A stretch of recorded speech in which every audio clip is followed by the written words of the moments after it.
कुछ लोग कौमियत को लेके बहुत ही ज़्यादा सेंसिटिव होते हैं और बहुत ही ज़्यादा सेंसिटिव होते हैं।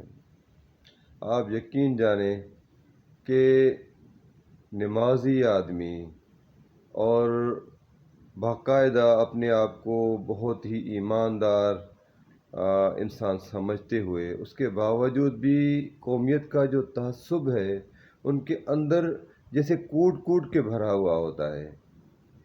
मुझे एक बात समझ नहीं आती कि जब हम लोग मर जाएंगे और अल्लाह रब्बुल आलमीन के हजूर जाएंगे, क्या हमें इस कौमियत की बिना पे उठाया जाएगा या ईमान की बिना पे उठाया जाएगा?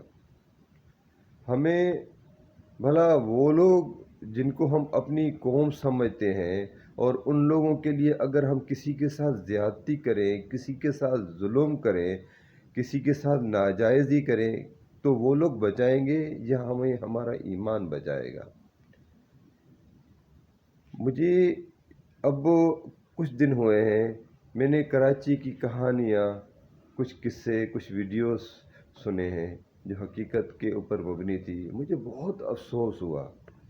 इस हमारी धरती ने बहुत अपने बच्चे खोए, बहुत वालदेन ने अपनी बच्चे खोए, बहुत वालदेन की गोदें उजड़ गई, बहुत औरतें बेचारी बेवाह हो गईं, हाथ किसी के कुछ नहीं आया।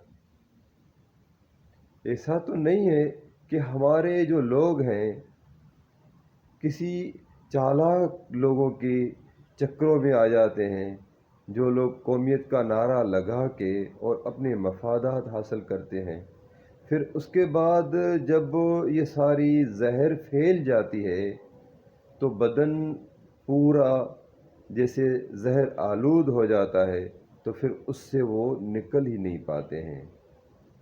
मेरी गुजारिश सिर्फ इतनी है कि खुदारा इन चीज़ों से खुद भी निकलें और दूसरे लोगों को भी इन चीज़ों से निकालें। कोई चीज़ इसमें नहीं रखी, कुछ भी नहीं रखा इसमें। आप यकीन जाने हम इस दुनिया में मेहमान हैं और मेहमान की तरह ही चले जाएंगे।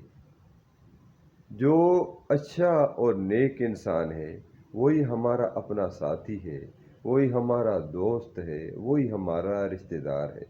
अगर जो क्रिमिनल है तो वो हमारा कभी भी साथी नहीं बन सकता, चाहे अपना कितना भी आपका अपना क्यों ना हो।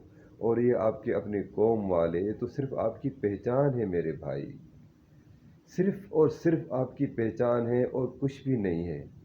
ईमान को सलामत रखिए, अल्लाह आपके ईमान को सलामत रखे, अल्लाह ताला आपके ज़िंदगियों को सलामत रखे, आपके बच्चों को सलामत रखे। अपने बच्चों की खुशियों को देखें, अपनी ज़िंदगियों को बिला वजह की चीज़ों में उजाड़े नहीं, बर्बाद मत करें। मेरा इतना ही फ़लसफ़ा है, यही ईमान है और यही मैसेज है। अगर मेरा मैसेज आपको अच्छा लगे तो आगे फॉरवर्ड कर दें। अस्सलाम।